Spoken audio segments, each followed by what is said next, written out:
Good evening, or good afternoon, depending on where you are, and go green.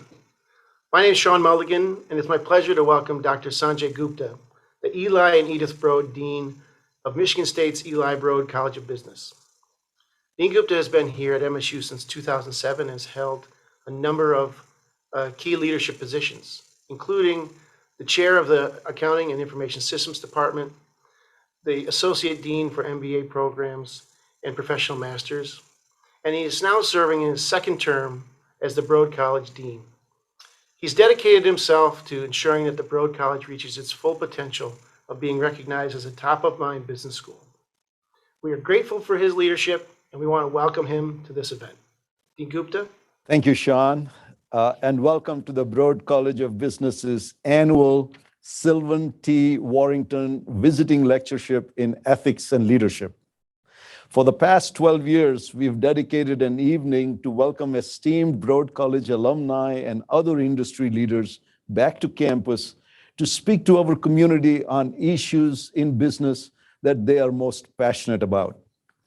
Happily, these topics are also critical learning events for our students as they prepare themselves to become future leaders of business.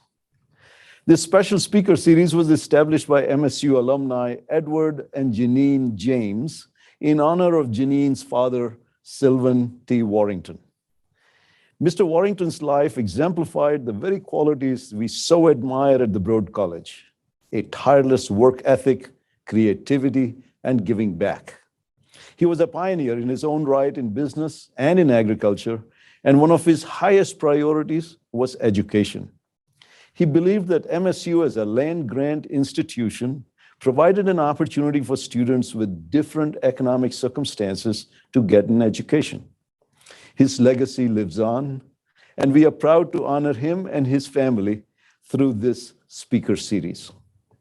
Our thanks to Ed and Janine James, who are joining us virtually tonight. Past Warrington speakers have included a who's who of industry and our alumni. It has included Bob Chapek, who is now the CEO of Walt Disney Company, Kim Popovich, who was then the president and CEO of Genomic Health. In 2017, we welcomed Craig Meniere, president and CEO of Home Depot. That was the first time we changed to a different format, which is what we'll be using today, and that is a fireside chat with our speakers. In 2018, we continued this open dialogue format and were joined by Kathy Engelbert, then CEO of Deloitte, and she is now the commissioner of the WNBA. In 2019, we were joined by Jay Farner, CEO of the Rocket Companies, that includes Quicken Loans, based out of Detroit. And last year, the event was held virtually. We were joined by Ray Scott, president and CEO of Lear Corporation. This year, we are truly thrilled to be joined by a very special guest and Broad College alumna, Deirdre O'Brien, Senior Vice President of Retail and People at Apple. Let me repeat that. Senior Vice President of both Retail and Apple of the world's most valuable company. This is quite incredible, and we are so delighted that we can have some time with her today. We all know Apple for its amazing and innovative products and services, but the company is also recognized as an industry leader in many important issues, including a focus on the environment, inclusion, and diversity. When it comes to diversity, equity, and inclusion, MSU and Apple have a shared vision, and we recently partnered to open an Apple Developer Academy in Detroit, which welcomed its inaugural class of developers and entrepreneurs last month. The Academy is Apple's first in the United States, and it will help prepare its students for jobs in the thriving iOS app economy and reinforce Detroit's position as a Midwest hub for technology and entrepreneurship. As Apple's Senior Vice President of Retail and People, Deirdre O'Brien reports directly to CEO Tim Cook. Deirdre supports the retail and online team's work to enrich the lives of millions of Apple customers by creating retail experiences that educate and inspire. In her role leading the people team, Deirdre works to help Apple connect, develop, and care for its 170,000 employees, and to help each of those employees do the best work of their lives. A 30-plus year Apple veteran, Deirdre holds a bachelor's degree in operations management from Michigan State University and an MBA from San Jose State University. For so many reasons, we are honored to have you, Deirdre, join us today. Welcome. Thank you so much, Sanjay. I'm just thrilled to be here. Well, we are going to jump right into this chat. I know we have over 150 people, 250 people online, Deirdre, no pressure. But I know you are accustomed to dealing with 170,000 Apple associates, so this is a piece of cake. We have undergraduate students, we have graduate students, we have faculty and staff, and we have some alumni who have joined us as well. And I know they are all eager to hear your thoughts. And so I'll dive into the topics that we have curated for today around leadership, around values, the COVID-19 pandemic, and of course, your personal advice, which I know the students would welcome very much.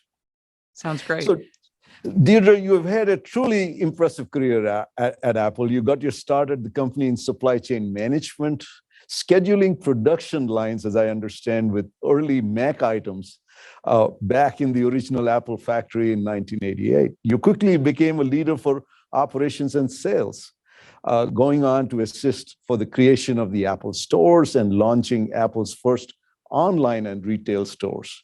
And you've been involved with pretty much every single Apple product that has been launched over the last 20 years. This ability to focus on connections between people and Apple's processes has also led you to take on leadership roles in human resources, bolstering the company's efforts around diversity, equity, and inclusion, among so many other initiatives. Is there any part of the company that you have not touched? It seems like that's unlikely. And so let's talk about this connection between your graduating from Michigan State and Apple. How did your education at MSU prepare you for your first job at Apple when you started there? Well, Sanjay, first of all, thanks for that incredible introduction. I'm just so grateful to get the chance to talk with you. It's always a pleasure to speak with you, and to get the chance to talk about both Apple and Michigan State is a thrill for me. So let me jump in a little bit here. Maybe I'll start for a minute and just tell you that I absolutely loved the first course I took when I narrowed down my major and I actually switched from accounting over to supply chain. And from my first class that I took in operations management, I just fell in love with the work. I just thought it was super interesting. And, I thought the best sign of maybe being happy in your career is that you actually like doing your homework. So I thought that was a good sign. And I thought, hey, this might be fun to do. And I really felt like the work around supply chain was really interesting to me. I loved the idea of different components of processes coming together to actually create the whole of something that ended up being successful and getting something to a customer. And, the basics of that, I think, help me in many ways here. I'd also just say that I just think the students that I got to spend time with in my courses and the fun that I had, all of that has helped prepare me to be here at Apple and have this great career here. I just want to clarify one thing. You did like accounting also. You just liked supply chain a little bit better. Okay, so we just want to make sure that is certainly the case. Yeah, this is fascinating. Thank you for sharing that. And when we think about supply chain, most people think about manufacturing and shop floors and so on. How have you been able to apply your supply chain learning to a retail setup? That would be very interesting to hear. Yeah, and I will say, and you did mention, I mean, my first jobs at Apple were, I mean, I was scheduling manufacturing lines Right. of some of our earliest Macs, which was an absolute thrill and a wonderful learning experience for me. And actually, for 28 years, I was scheduling the manufacturing and planning all the manufacturing of all of Apple's hardware products. So every one of them. So that was something I've spent a huge amount of my time on, and I love it. I do apply a lot of those same skills now, quite frankly, in the work in retail. When you think about the experience of making sure that from our online store to our physical stores, the process, the systems, and the tools all need to be focused on an end objective, and that's the customer. And so, thinking about sort of the structure and the processes and the teams that you need to fulfill all of those need to all come together to have it be an incredible experience. So I think those same basic thoughts from my earliest time learning about supply chain at Michigan State, I use all the time, and also just the basic analytical skills and the fact that, one thing I've said about working in the supply chain is it has always reinforced to me the importance of teamwork, because a chain means that everything has to be working and has to be connected together. And so that's all about teamwork. So that's another thing that I think we really focus on in retail at Apple is teamwork. So we show up for our customers. That's fabulous. So now your portfolio and responsibilities go even beyond just the retail to people as well. And so that's also part and parcel of it. Are there principles about supply chain or other things that extend beyond what you were doing with, say, retail into the people side of things as well?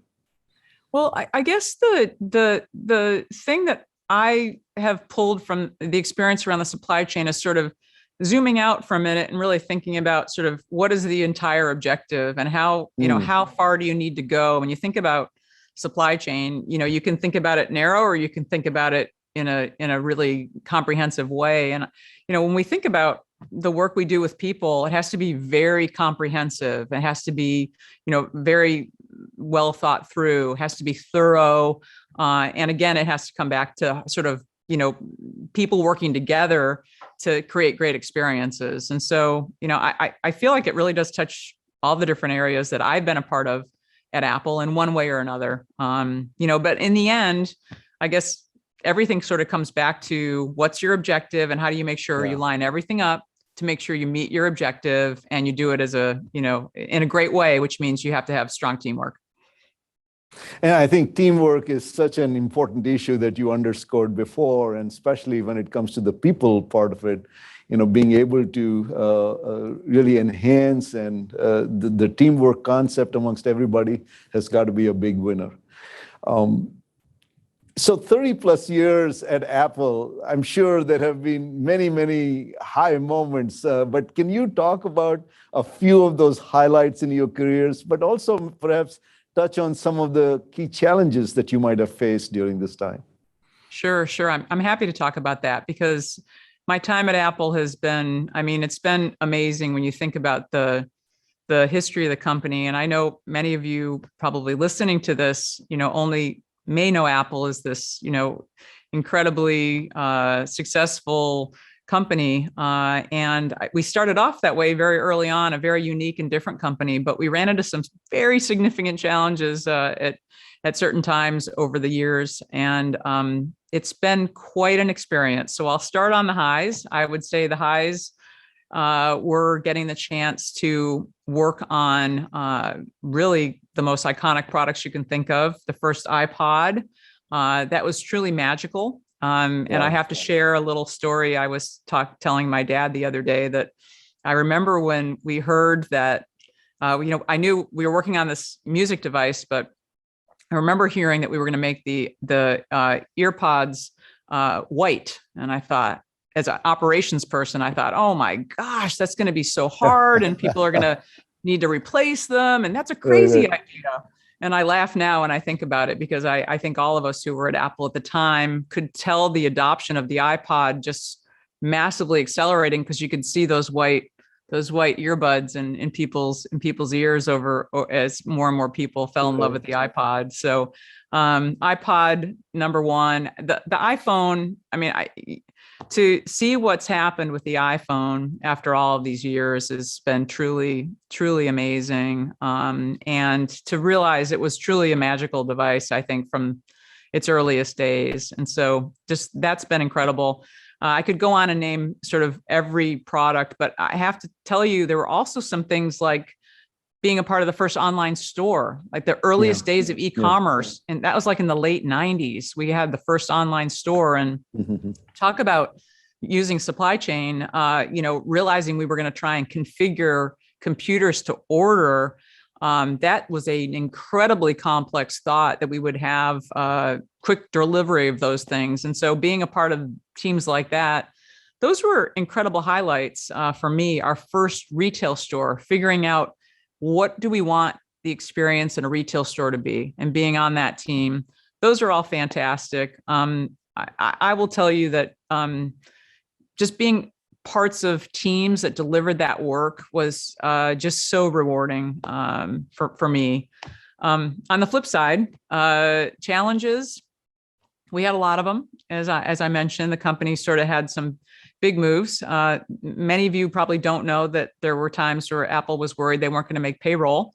And as I shared earlier with some folks I was speaking with, that I learned more in those horribly challenging times where we, quite frankly, weren't certain we were going to survive as a company. And also when I was in positions that I did not feel ready for, sort of stepped back and thought, I am learning so much. This is so uncomfortable, but I'm learning. And being a part of the team that sort of saved, part of the team that was saving Apple. We can thank someone named Steve Jobs for that as the key leader, but it was incredible. So I would give that as a highlight of my time at Apple, being a part of really helping save the company. And then finally, I just can't say enough about the values and how we've, in terms of highlights as well, positives are the values that we have here at Apple, and watching those build as there have been some challenging times over time here. I've really enjoyed being a part of that as well. Thanks for mentioning the issue about values. And I do want to come back to that and spend a little more focused attention on that and get your perspectives on the importance of those issues and what is it that drives it. But before we go to that, the one more thing around leadership that people talk about often is mentors in their lives. Wondering if you can share some thoughts about that. Who have been some key mentors for you within Apple or outside of Apple, as they have, and how might they have shaped you as a leader that you are today? Sanjay, I had the great, I feel so fortunate that I think back and think of teachers and coaches while I was growing up who were hugely influential in my life. And I think about them very regularly, and I'm very grateful for the guidance and advice and support that they provided to me when I was growing up and, going to school and playing sports. When I moved to thinking about my time here at Apple, my first boss, as I was literally walking to my cubicle for the first time, taught me a great lesson. And it's something that's really stuck with me. He was, getting me ready to start my job. And he said, hey, you're going to work on this product, and this person is going to train you. Person A is going to train you on the product because they know the product. But I really want you to learn how to do your job from person B. I want you to learn from this person because I want you to learn how they work and how they work at Apple. And that's something that's really stuck with me. It's so important to know the what and do the work really well, but how you do the work is so important. And I'm so grateful for him. He's been an incredible mentor to me for a long time in my career. And then I guess I of course need to express the fact that my current boss, who is Tim Cook, is an incredible leader. And I've worked for Tim for quite some time and have learned so much from him about leadership, about doing what's right every day, and about showing up and being your best self every day. Wow, that's special. I really like the notion of observing from somebody that is not necessarily doing the job that you are going to be doing, but observing how they do their job and discharge their responsibilities. That's a wonderful way of, I guess, self-teaching yourself to get better. Well, that's a great example. We will shift to values that we were talking about earlier, and do want to start off by describing to you at the Broad College what is it that we have been focusing on, and the goal has been single-mindedly to think about developing our students into transformational business leaders of the future. We want to make sure that that happens through a well-rounded education and training that they receive, and that they are really positioned to roll up their sleeves and get the job done. So make business happen. We've been talking about that. So Spartans will make business happen is the way we've been kind of using by way of a tagline, but make it happen not just in any way, in an ethical, in a socially responsible way. So that becomes an important part of the intrinsic educational experience. So we've designed our curriculum in a very intentional way to map into these ideas. There are 5 strategic themes that we've been focusing on, Deirdre, to make sure that the students foster a global mindset, that they embrace diversity, equity, and inclusion. They are primed for digital transformation. They take on an entrepreneurial mindset. And last but not the least, that they lead with ethics and integrity.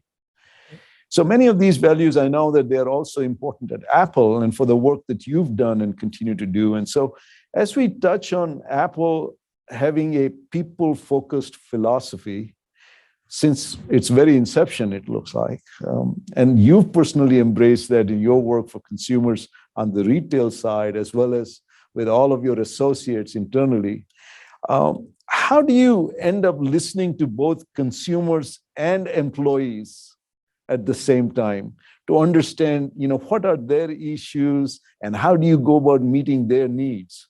That's got to be really challenging. But I wonder if you can talk about the importance of values in that kind of a challenging environment. Oh, sure. I think maybe starting with customers for a minute, just I think this is just so important in sort of everything that I know we do at Apple here. We talk about putting the customer at the center of everything that we do. It really helps us make sure we're doing our best work, which it really, you just always want to be elevating everything you're doing, which ties to just showing up and being your best every day. And so we really focus on everything we're doing. Are we doing the best thing that we can for our customers? And I find that super motivating. It's a great focus for all of us. And we do that in many ways. I mean, I'll give you an example. If a customer has an issue, for instance, and they send us an email, we get those emails, I get those emails, and we make sure that we take care of that, not only to take care of the customer's specific issue, but drive that back through all of our processes. So we really make sure that we're operating in the absolute best way. And so that's one way we really focus on listening to our customers. Another way is just that we do our best to have as many direct interactions as we can with them. So in retail, we're face-to-face with our customers, which is fantastic. We love it. And so getting that chance to just have a relationship, I think, is just so important. And it helps you sort of drive everything you do.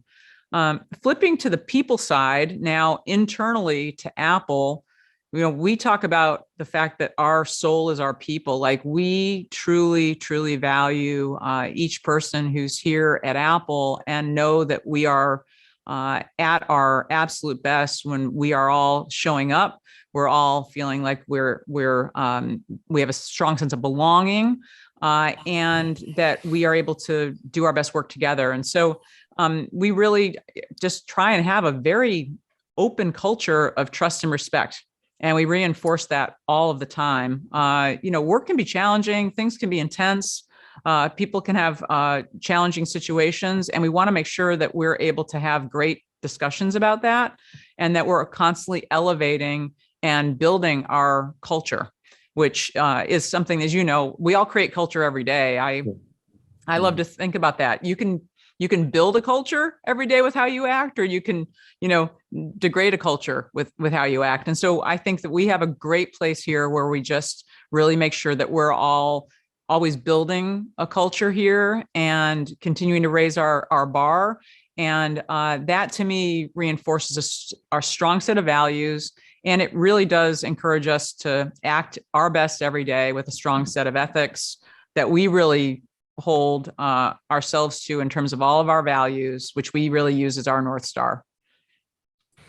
That's phenomenal. We were talking earlier before we started the webinar about ethics, and I want to turn to that topic next. And before I do that, just want to provide some information for our audience that at MSU, we have launched a very significant initiative that is university-wide around ethics. And the goal there is to establish an institute for global ethics in theory and practice. And so the idea being that this will be across the entire university. Provost Woodruff is with us, I believe, as one of the attendees for this webinar, Deirdre. And she's the one who's championing this cause and making sure that we will come together as a institution and embed this in everything that we do in our education, in the research and scholarship, as well as in institutional transformation. You and I have talked a little bit about that, and I would be very eager to hear your views on the importance of ethics as a marker of success in leadership. How does that translate, and how does that work? Well, I'm really thrilled that you're spending time and focusing so much on this topic, because I think it's absolutely fundamental to being a good leader. It's fundamental to actually being a good person, right? I think having a really strong base to work off of is absolutely critical, and it's something that I have really loved during my time here at Apple, because we have always prided ourselves on doing the right thing, not the easy thing. And it really, when you're super clear about what's the right thing, it really takes the noise out, allows you to focus on what you really need to do, even if it's tough. You got to work your way through it. It's really kind of cuts through all the noise and makes things pretty darn simple. And I love that. And it makes you feel proud to be a part of an organization and a team that you have confidence in is always doing the right thing. So I really like that you're talking about this, because there's lots of moments in your life and in your career where you may be, you may run into a situation where, somebody's creating an environment where you may think, might be faster for me to hit my objective if I cut this corner or do this way. And having very clear boundaries and very clear direction really helps take that noise out.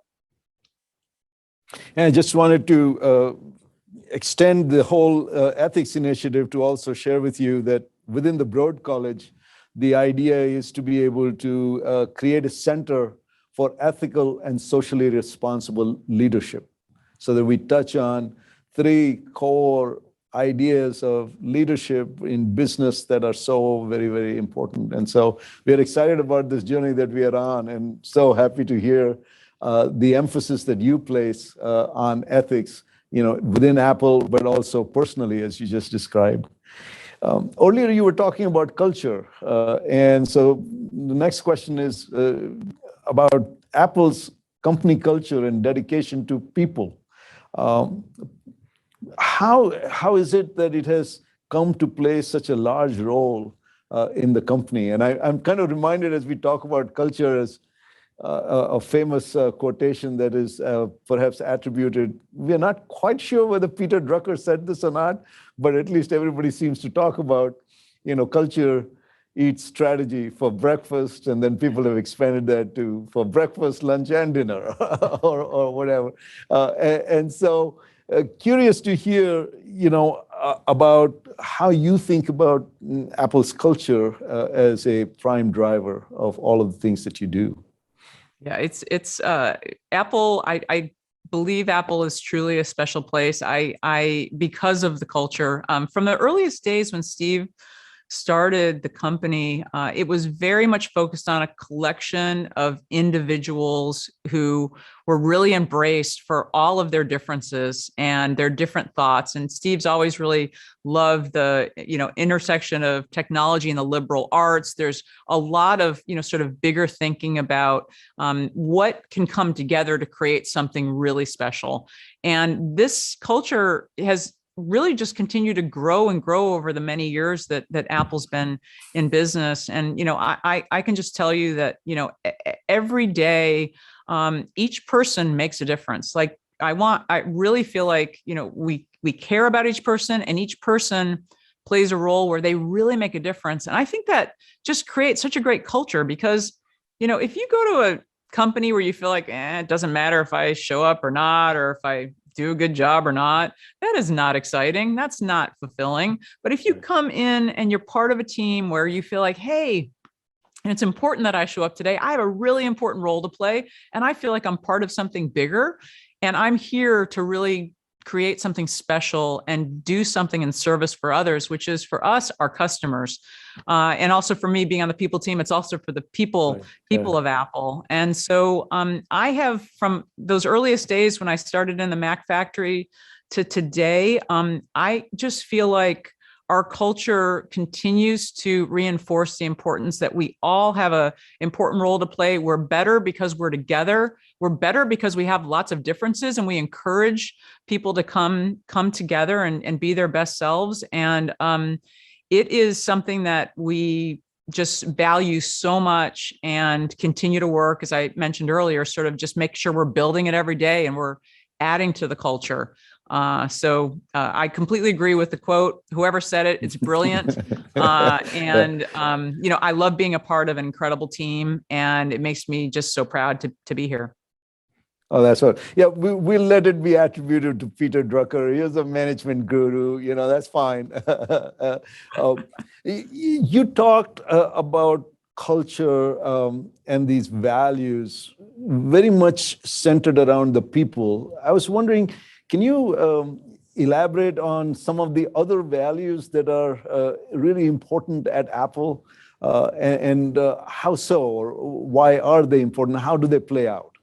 Sure. Let me start with, I think I'll start with education. Let's start there. So we have a huge focus on education. I'm starting with that because I'm sort of thinking about the company's, earliest days and a deep focus on supporting people and learning. So I have a big focus on education. We have a really big focus on inclusion and diversity. As you can imagine, this is something that, we believe makes Apple really special. And it's something that we continue to reinforce constantly, really making sure we're creating a great sense of belonging at Apple, and also that we continue to work to be much more representative of all of our diverse teams here at Apple. And we have a really strong focus on the environment. We're pledging to be carbon neutral by 2030 across, all of our operations. And that's something we've been deeply committed to for many, many years. Accessibility. When you use Apple devices, they are the most accessible. We feel so passionately about this. I can't say enough about it. And then I'll also call out our racial equity and justice initiative, which is a very critical initiative for us, where we really believe we can give and support organizations that are just making the world a better place and a more just place. And we've got some great work going on there. These things all are, it makes us all so proud to work at Apple, because we feel like we're not only focusing on doing fantastic work for our customers, but we really are working to make the world a better place. And, it's something that I think every team member at Apple just feels a great sense of pride in the work that we're doing and a deep commitment to continuing to push that work forward. You mentioned Steve Jobs earlier several times. I could just only imagine what a thrill it must have been for you personally to have been able to work with him or a person like him, as well as so many of the others. But I'm recalling very vividly having read his biography that Walter Isaacson wrote, and describing the tremendous sense of commitment to excellence as well was something that came through in that. And I know that is also something that is embedded within the Apple culture in a very deep way. And so thank you for sharing those other values as well. I'm going to turn to COVID-19, and it's kind of hard to have any conversation without necessarily getting in touch with that topic and seeing, how it is affecting you or others. As you might imagine, it is at the forefront at the university as well, and we have been dealing with that, just as I know you have been too. What I would like to be able to perhaps think in terms of is that while COVID-19 certainly created lots of challenges, many people have risen to those challenges as well and have been forces for good. And I know Apple has done similarly, taken on those challenges and been a tremendous force for good by making masks or other equipment and so on for people who are on the front lines. We are picking up on Apple doubling down on its focus on people, is letting care drive its decision making is something that you embrace deeply. But perhaps maybe help us understand from your point of view, how has the pandemic affected Apple the most? What stands out in your mind there? Yeah, I would say, first of all, that this has been, as you mentioned, just an incredibly challenging time. And just to first acknowledge, the impact that anyone has had in their lives if they've lost a loved one or had someone very ill. I just think that, it's been such a tough time for folks. And I would say when I sort of pull back and look at the business, impact from our earliest days, and we have huge operations over in China. So we were dealing with this very early on. And it was just the first thing I think we really did was just step back and figure out, again, sort of what's the right thing to do. We fell right back to our ethics and our values that we talked about earlier. It's just so critical to say, okay, what's going on here? What should we do?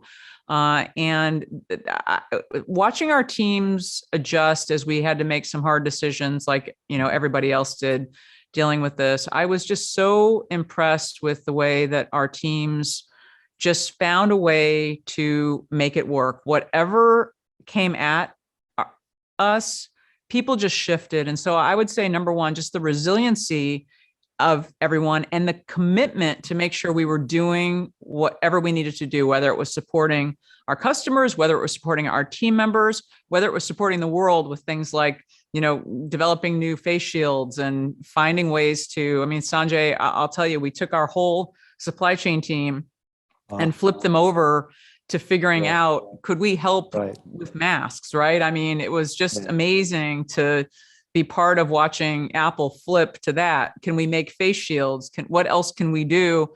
It was while the most challenging time, it also was some of the most meaningful work I think any of us have ever done. So, all this was happening and we were shutting down, as you know, as everybody needed devices more than ever. So our customers also needed us to be there for them. So it was quite a challenging time. I've never seen more flexibility. I've never seen more passion and care. And I've never been prouder to be a member of the team here.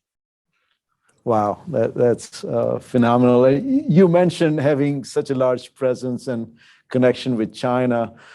You were among the first companies to actually close down your stores both there and in other parts of the world. And can you speak to, what allowed you to act so quickly in that regard? Yeah, this one was interesting. When I sort of talk about China first, we really didn't know anything, of course, at the time. And we just put a task force together, a crisis management team together over the course of a week, actually even less than a week. I think we realized that this was, very serious. And the first thing we did was just, in any crisis, you want to make sure you get as much information as you can. And so we quickly gathered as much information as we could. And out of that, we realized, wow, we don't think we know enough to feel confident that our teams are safe in our stores, and also that we don't think our customers would be safe in our stores. Our stores are very busy, as you know. Like if you think of an Apple retail store, many times you imagine lots of people in there. Right. Our stores in China are among our busiest stores in the world. And so we said, we better shut this down and really learn as much as we can. And I have to tell you, it did not take us too long to get to that conclusion. And we felt really good about the decision when we made it. If I flip now to then, just several weeks later, when we realized that this virus was now moving around the world, that decision, we had a little bit more information by then. And that was a very clear decision, but we knew we were sort of the first big company to make that decision. And we felt that it was absolutely right. We did a lot of checking to figure out how our teams felt. And I felt like our teams would have stayed open and would have done everything they can to support our customers. But we felt like now's the time to close our stores and learn what we should do next. And that closure ended up lasting quite some time. And from there, I'll tell you, we just built an incredible data model to actually try and get enough information to start figuring out what we should be doing all around the world. As you know, each place around the world has different conditions, and we sort of built a process that I think has served us quite well to be very agile and, quite frankly, scrappy to kind of have a operating plan. So we've got about 10 store operating plans all around the world right now. And so depending on where you are and what's going on with COVID, you'll have a different experience, but all focused on our customers and our teams. So, it's an evolving situation clearly for all of us. You mentioned lessons learned. And so let me ask you this. Have there been lessons learned thus far that are helping your teams work virtually with each other, and in that way continuing to meet your customers' needs and demands? Sure. Actually, in the beginning, when we had to close all of our stores, we shifted about 20,000 team members who are used to dealing with customers, face to face in a store. We set them up at home, online, virtually, and they ended up serving millions and millions of customers, either through our Apple Care service team or through our contact centers for our online store. And that was an amazing moment to see people that did not have that training before, within the shortest period of time, be exceptionally good at it. And so I guess the first thing I would say is that our teams learned so many new skills, and they really embraced it. So that was fantastic. We also shifted a lot of our team members who had been in stores to other parts of Apple. So they did all sorts of different jobs. And many people are really like their number one piece of positive feedback is how much else they learned about Apple while we were in the midst of the shutdown during the pandemic. So that was fantastic. And then I would say that, again, talking about retail for a minute longer, we're doing things differently that we're now taking forward that we started doing in the pandemic that I think are going to be hugely helpful to us going forward. So, you always think that, never waste a good crisis, always learn as much as you can, build that, those agile new muscles. And, we're bringing some things forward, which we love. So like if you order online and pick up in store, we have a lot of customers doing that now. And we've made that process much faster, and we continue to do some cool things that I'm excited about. So on retail, that's what's happened. On our corporate side, I think like you, and I'm certain, everyone at Michigan State, is you had to keep shifting I think we found new ways to build connections with each other. We found new ways to be innovative together, even though we have this distance between us. And so I think teams have been very scrappy. Now that, in no way replaces, I think, the special connection we all have when we're together. And so, I'm hopeful that we'll all get to be together regularly again soon. Yeah, personally, it seems to me as if the biggest challenge in that not being in person is with new people or new relationships, right? That Yes. people that you already have worked with or know, I think it's been so much easier to continue that because you could pick up from where you left off. But it's this new people, and I know that you hire so many new people every year. And as leader of the people operations, I would imagine that has got to be the toughest thing to do.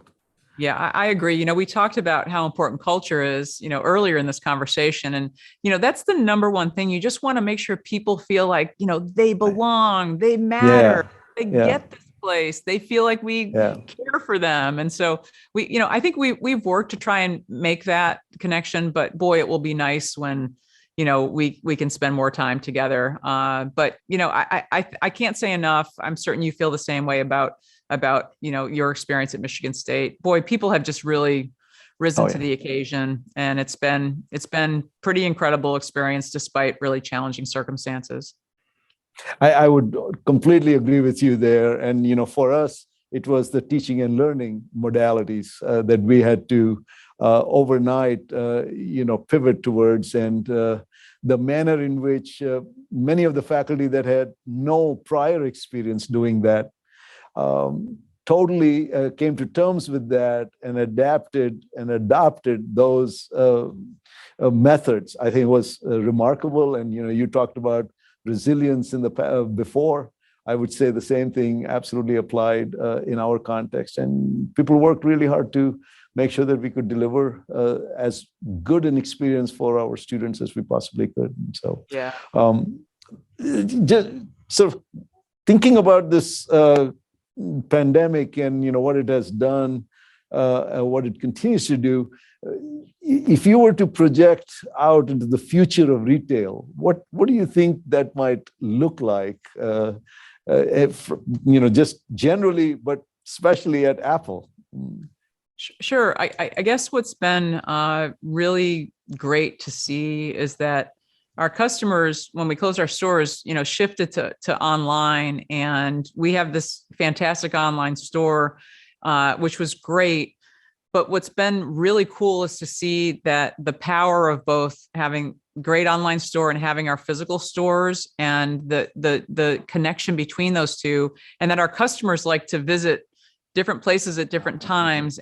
And so our goal is to make sure that those experiences are really seamless, that you have a wonderful Apple experience and it feels really, great, and it feels like Apple, whether you're online or in a store. And that, if you start your journey in one place and finish it at another, we're able to really serve you in a great way. And so we're really working on that. I think that's going to be true for probably any major retailer, that they've got to have a strong online store, and they have to have a strong retail presence. We believe firmly, people ask me, hey, what's the future of retail stores? Like, do you think you need them anymore? So many people moved to online, and I'll tell you, we believe firmly in the magic of our retail stores, and our stores are so special to us because we get that direct connection with our customers. Mm-hmm. And so, we're absolutely committed to continuing to grow our retail stores, as well as continue to make our online experience better. And, for us, we just have such incredible people that we just want to make sure that our people can connect with customers in any way. So we'll probably do more, digital video, things like that, where you can get that connection, but maybe it's not always directly in person. So I'm excited about the future. We feel like we got the chance to innovate so much during this time. It brought our team so close together. There's been so many positives that have come out of this challenging time for us. So in your opinion, malls are not completely dead? Well, I hope they're not dead. I'm going to tell you that the Apple retail stores are going to be busy in those malls for certain. Okay. But I That's mean, good to know. you can see the malls. I mean, some of them have done a great job of pivoting to They have. dealing with, Yeah. the new situation. And boy, I mean, I haven't, obviously been out all around the world in the last year and a half, but even before that, just watching the transformation of Right. shopping malls has been really interesting. So, we want to be a part of making sure that we're in great spaces where our customers want to come in and see us face to face, and we'll keep making sure we have some special places that we're there. I mentioned to you earlier, Deirdre, that I just returned from New York City. We played an important basketball game that didn't turn out so well, but as part of the trip, I visited with several of the alumni there over the last couple of days, and many of them have their offices now in mixed use spaces. So it is retail and commercial, and maybe some of them even have residential up above that. And so, I mean, that concept makes a lot of sense in certain, especially densely populated areas. And so maybe that's the kind of transformation that you're talking about. So malls as standalone malls might not necessarily be appropriate in the future, but this notion of developing them as mixed use spaces might be another way to go. Yeah. So I'm going to turn to the last segment here, where I know our students are very, very eager and anxious to hear your take on so many of these questions.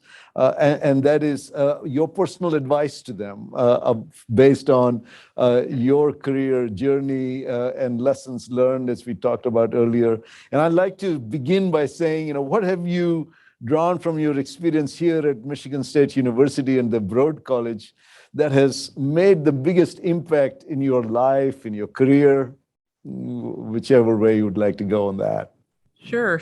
Well, maybe I'll call out too. I mean, career-wise, I'll start with that. I mean, I can't say enough about my time at Michigan State. When I think back on it, first of all, I was so happy to be there. Like, it just was a time to realize it was the opportunity to grow and learn and, kind of just launch into your adult life. I felt like it was, an incredible opportunity. And I felt like I had a fantastic education. I think about the professors I had. All of my professors I just loved, especially in the college. I just felt like I learned so much and had a huge respect for the professors, and also got to meet some incredibly smart people. And I really loved the work there. So I would say that just that learning and knowing that when you're surrounded by a lot of people you can learn from, that's a special thing. And so I think I've taken that forward. When I think about at Apple, I just feel like I'm surrounded by these incredible colleagues every day that I learn from. So on the career side, I would say it was just getting that start and being in a great environment where I could learn. On the personal side, I met the most amazing people who are my lifelong friends. I have the absolute best friends that my college roommates just are special people. And they continue to be a huge presence in my life today, and just so super grateful for that. Wow. Well, that is so very nice to hear that you're still in contact with your roommates and so on, and you guys interact together. Well, that's so very special. One of the things that, if you reflect back, you might think about, the advice that I got. I think the students currently who are in our programs are always looking for or looking up at people like you and thinking about what's the best piece of advice that you got while you were going through that you would like to be able to share with the students to say, you know what, this was something that was truly impactful, helped my success. There's so many different, I think, pieces of advice or learning moments that I think I've had over the years. I would say that the whole I think focus, hopefully, that I would just say is learning. Embrace learning. Embrace being uncomfortable. I have my saying is there's no growth in the comfort zone. It's important to put yourself in situations where you're a beginner, that you've got to learn and be comfortable in that environment. And it's not always easy. Being uncomfortable is uncomfortable, but embrace it. So that's my biggest piece of advice that I was given by one of my colleagues, and I've really embraced it and continue to, clearly, because I keep on changing, getting different opportunities, and I'm uncomfortable on a daily basis because I'm learning, and I love it. So we know that you were recently featured in the Fortune magazine as one of the top women in business. And in the Broad College, we have developed several initiatives focused around advancing women in business and helping them launch successful careers and so forth. And so thinking about that, Deirdre, could you talk a little bit about, with the women students in the Broad College in particular, what sort of advice might you have for them to enable them to go on to success? Oh, sure. I think, a big piece of advice I would give is to, have confidence in your abilities. You may be in a situation where you might be the only woman in the room, or one of a few women in the room, and have the confidence that you belong there. It's so important that you have a sense of yourself and that you can be there. If you're feeling uncomfortable or that you don't think you belong in the room, you're going to have a harder time, I think, showing up and contributing. And so do your best to feel that comfort. And I think one thing that I have focused on is, the way I get comfortable is making sure I'm, feel competent in the work that I'm doing. So, whatever the topic is, like, do I feel like I understand it enough? If there's a new situation, have I learned enough? And that gives me confidence to feel like, okay, I've got my, I know my stuff, and I feel good about contributing here. That's always helped me feel really grounded, and made me feel, even in situations where maybe I was the only woman in the room, I felt like, hey, I'm good. I'm ready to be here, and I'm going to share my opinion. I'm also going to learn, right? And just because you are maybe feeling like, oh gosh, do I belong here?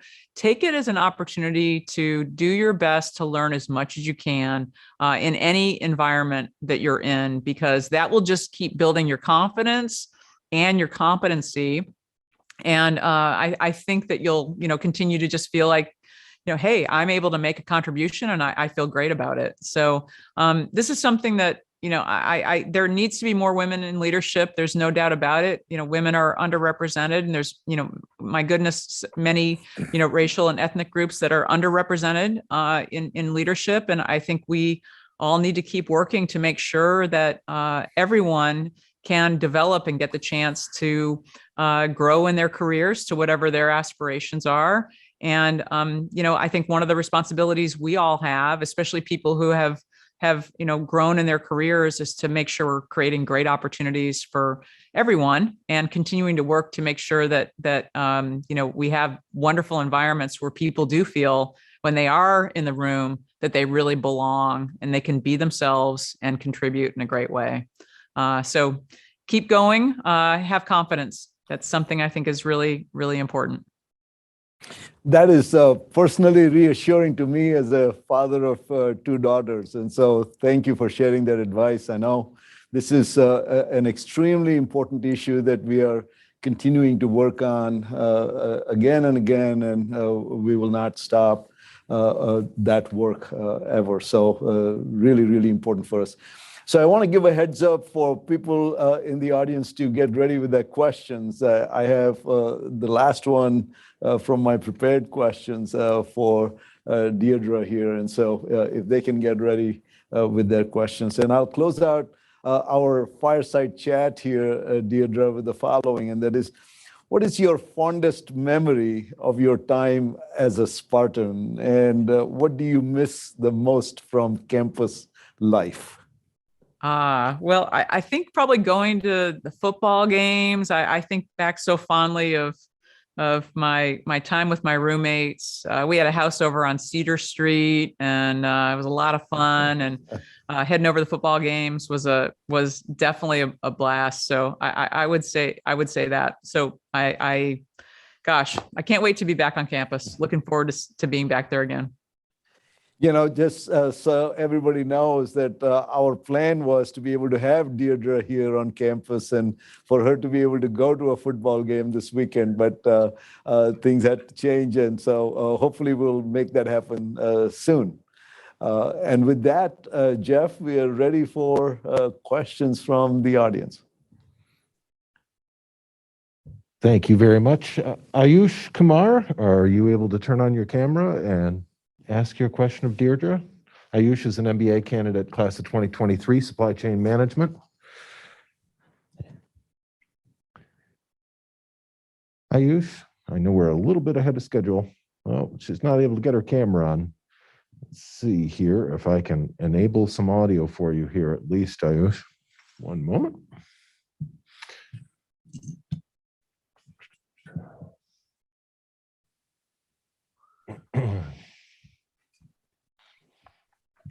These are among some of the challenges that we certainly encounter. Despite all of the advances in technology, there are still some technology hangups. Ayush, can you unmute and Yeah, ask your yeah. question? Thank you. Hi, Deirdre. Thanks for the insight into your journey today. Your advice were incredible. So now I have one question. You talked about the importance of team. So the importance of team in the supply chain, and in BS school also we get to learn how team is very important. So I have one question, that while forming team, what do you generally look for? So that's my question. Thank you. Thank you very much for the question. I am hugely passionate about the importance of teamwork. I can't say enough about it. So when I get the chance to form a team, I really look first and foremost for people who are collaborative. It is the most important thing. And so while we really feel that, competency and making sure you've got the right skills on the team, you've got to first find people who are just wildly collaborative, I think. Then after that, you find people that are really strong in their position. I like to think of teams as like from a sports team or a symphony or orchestra. You've got to find people. They've got to know what their position is. They really learn their position really well. And then their job is to not only make themselves successful, but also help make everyone else around them successful. And that is a great team. It brings about great culture because it's really collaborative and you're constantly lifting up the team and pushing for excellence. Sanjay mentioned Steve Jobs and the focus on excellence. Exactly right. I think great teams continue to push the bar higher and higher, and they enable each other to do their best work. Thanks so much for that. Our next question is from Neha Agarwal. Neha is an MBA candidate, class of 2023 in supply chain management. Neha, I think I'm going to be able to unmute you at least. I don't know if I can get you on camera, but please go ahead with your question. Thank you, Deirdre. I enjoyed listening to your experience at Apple. So my question for you, how did you manage your personal life and work at Apple while climbing the stairs of leadership? Great. Hi, Neha. Thank you for the question. This is it's a really great question because I think when you're really passionate about something like your career, it does take a lot of time and energy. Of course, it also gives you a lot of energy as well, because if you're working on something you're passionate about, it just sort of is a very positive thing. So, I would say from my earliest days of working, I have always been really into whatever I'm doing. And so I really spend a lot of time with my work or thinking about my work, but I always make time for, especially for me, exercise is really important. Taking care of, sort of self-care is really critical. Exercise, meditation, things that just really reinforce, nurture you as a human being, I think is really important. So I always make time for that. And then of course my family, that gives me a lot of pleasure as well. And so I do work to make time for that. And I find that it's a constant balance. I don't think anybody ever probably has the perfect mix. And I think you always need to be okay that sometimes you're going to index a little bit more on work. Other times you may need to index a little bit more on your family, but finding the fact that you need to be flexible to support both is the key to, I think, quite a happy life. If you can find your excitement and passion about both your professional life and your personal life. Thank you so much, Deirdre. Sure. Thank you. Great question. Deirdre Goyle, it looks like you can join us here by video, perhaps, if you can turn on your camera and unmute. We'd love to hear your question. Hi, Deirdre. Thank you so much for this incredible session. And I would like to thank Dean Sanjay Gupta also for organizing this. My question to you is, as you go higher up in the corporate ladder, the more time management skills are required. So could you please share one technique or one advice through which you manage your time in and outside the office? Oh, that is a good question. If you were going to ask me what is the one thing I'm working on, I would also tell you it's time management. So I think this is something that's it's a lifelong pursuit for me.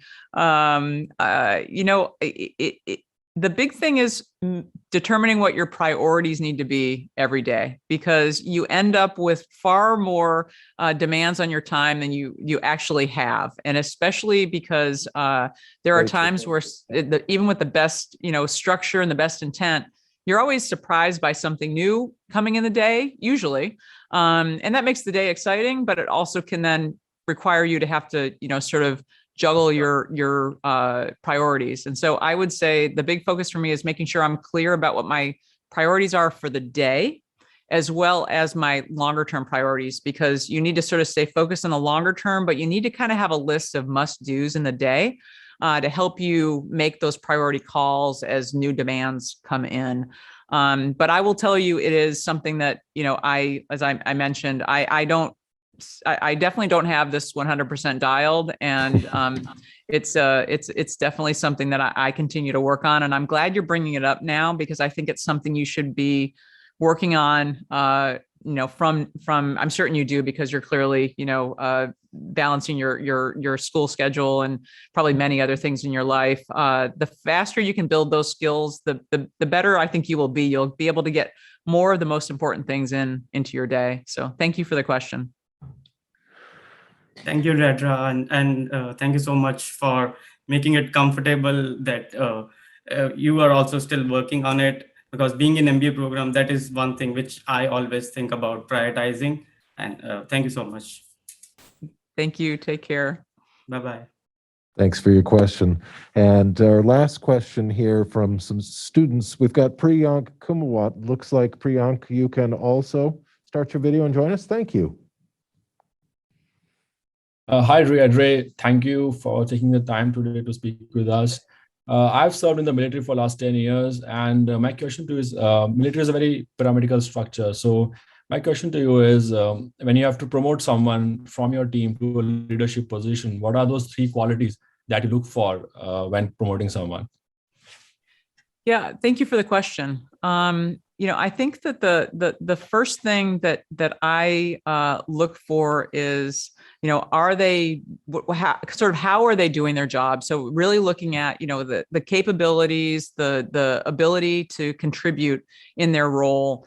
just as important is how do they lead? How do they help people be successful? So it's very important that those go hand in hand, because leaders are the ones that everyone then models their behavior,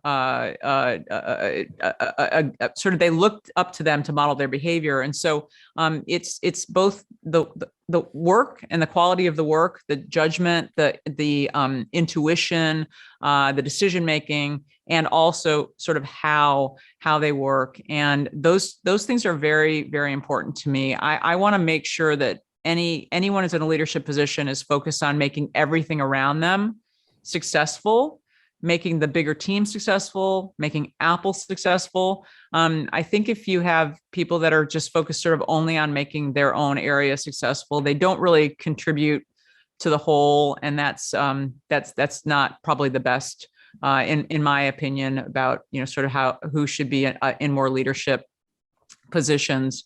You really want people that model the important values that we talked about earlier. That is, I think, very important, because that will all help reinforce the culture that we talked about earlier. You've got to have great culture. So you sort of need to have leaders that really just, they walk the talk for what you're trying to get done. And, it's actually a pretty long list. I don't think I limit myself to 3. You want to make sure people are really motivated too when they're in leadership, meaning that they motivate others. They create a sense of energy. They create passion, and that people want to follow, that people feel that they trust as leaders. Those are all very important things, I think, in deciding whether someone should be promoted. It's really about, can they make the whole team better? And can make the company better? Thank you so much for such an interesting and such an insightful answer. All right, thank you. Thanks for the question. So Deirdre, we have a few more minutes, and so if you would be okay, I'd like to get your perspective on what we can do in the academy from a faculty perspective around curriculum. This is a constant issue that we discuss with each other. And based on your experiences and so on, are there ideas or suggestions that you might have for us to think about, that on a go-forward basis, these might be some ideas to try and implement around the educational experience for our students? What might that be? It's interesting that you asked that, Sanjay, because I was just thinking all the things that you shared that you're focusing on really feel like the right things. I mean, the world is complicated these days. And so I think, first of all, you've got to have a strong curriculum around whatever the work is, whether it's accounting or supply chain, sure, whatever it is. I had to say accounting because I have to, get back in your good graces for leaving the accounting program.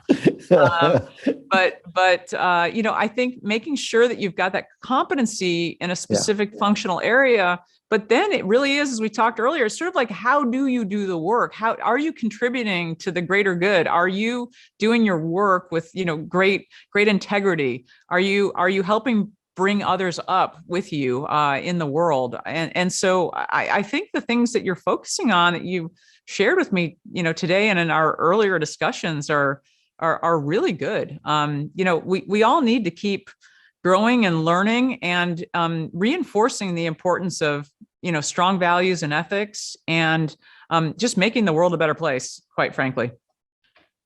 Thank you. That is very reassuring, and certainly emboldens us to continue on this journey that we are on. And so thanks for, as I said, the reassurance over there.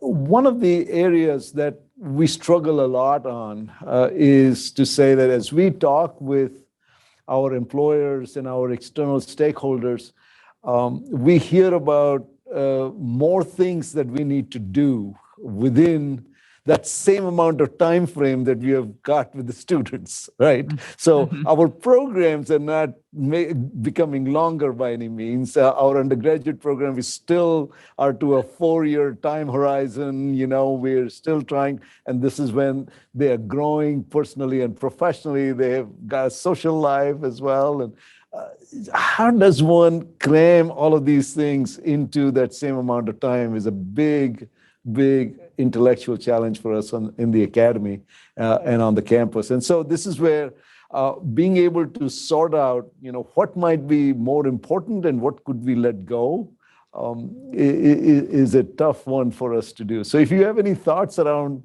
that, I would certainly appreciate as to what may not be necessarily as important now as what you might have gone through in your program of study.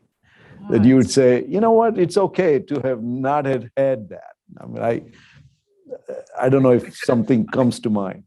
Yeah, I was gonna, call out maybe like, a really hard, I don't know. I was thinking, but it's funny. I think that, maybe for me, I just would say, I really loved the courses that were in my, in the college that were focused very much on the degree that I was getting. I really loved that. Mm-hmm. And yet I was just going back through my mind, thinking about, there was also a lot of general education courses that I took that I loved as well. So, I don't know. It's really hard because I think you want a strong base with a good Sure. general education start. Maybe it's about how you make those courses tie in a little bit more with some of these topics we're talking about now. Yeah. And then, as you get into the college, depending on sort of what you're focused on, there's also some component that could get, adjusted as well. But, quite frankly, I know you feel this way. You want to make sure that you've spent enough time on the core coursework. Yeah. So when people do join the workforce, they are feeling really good about their ability to contribute at a high level, and also, make sure that they, are, like we said earlier, also just great global citizens. So I don't know, maybe it's an adjustment in the general education portion of education, but I am so unqualified. I can't believe I'm actually telling the dean of the business school how to set up the curriculum. Well, we welcome that. I think the one thought I will share with you that we have become increasingly interested in figuring that out, and that is not only thinking about the curriculum, but also thinking about co-curricular and extracurricular activities. Right? Yeah. And saying that we as faculty have a role to play in each of these areas. I mean, traditionally, we might have thought about that our domain is the curriculum and we'll manage that and make sure that that is as best as it possibly can be. But now increasingly paying attention to how we develop the whole person. Yes. Outside of the classroom as well, through co-curricular and extracurricular activities, is an important step that we have been taking, and we'll continue to work on that so that we can make all of those things happen, the soft skills, the hard skills that they need to know in order to be successful.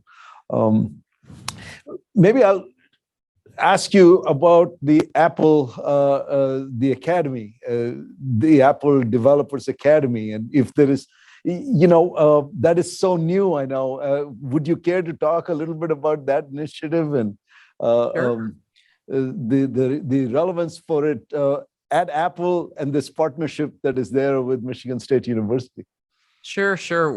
We're so excited about this and very grateful for the partnership with Michigan State. So we opened the first developer academy in the United States that Apple has opened. We have a few more of them around the world, by the way, but we hadn't opened one in the US yet.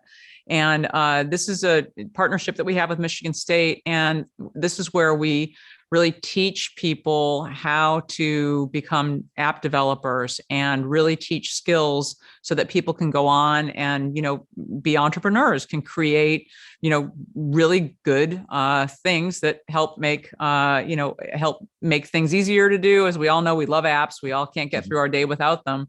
And we believe this is such a wonderful way to help people build very key skills that will, serve them over a lifetime.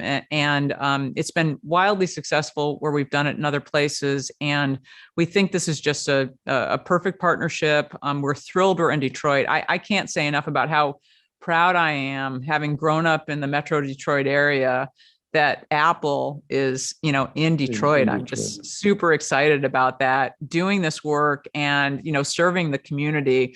And so, we believe it's a key part of our values work that we talked about earlier.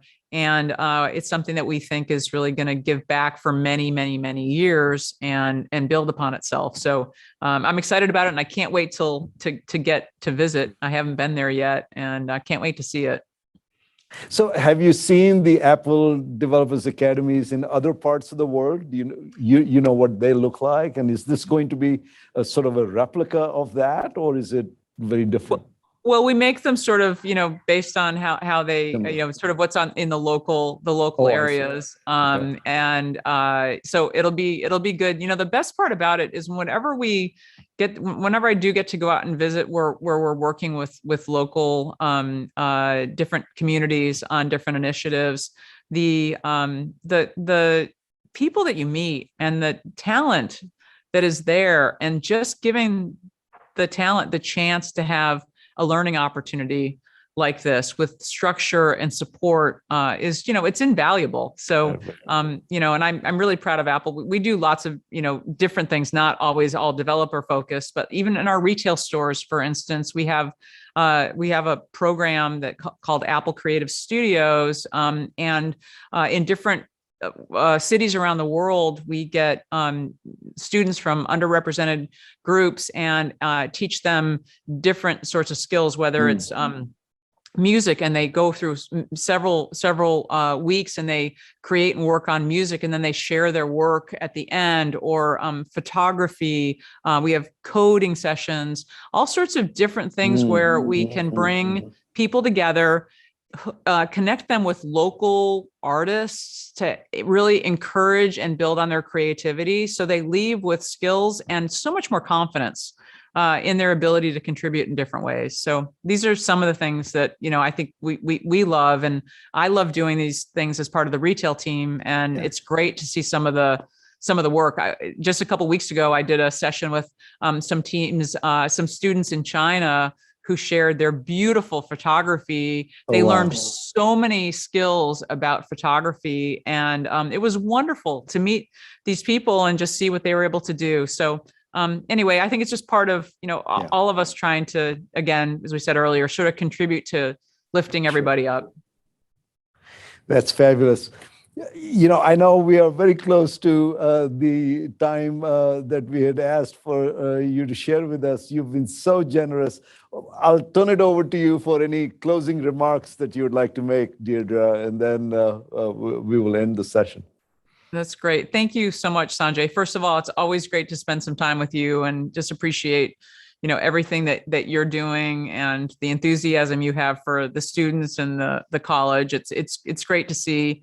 And I just appreciate the opportunity to get to talk about Michigan State and Apple. I'm so grateful for the start that I had at the school, and feel very proud to be associated with it.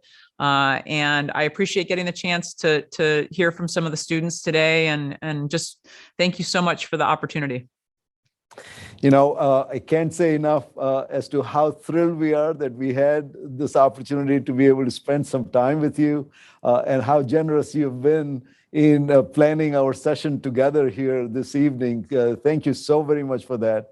And also know that how very proud we are of you, as for us being able to call you as a Spartan, a member of this family. That makes us truly, truly proud. And we wish you continued success. We keep kind of keeping an eye out on articles that talk about the future CEO of Apple.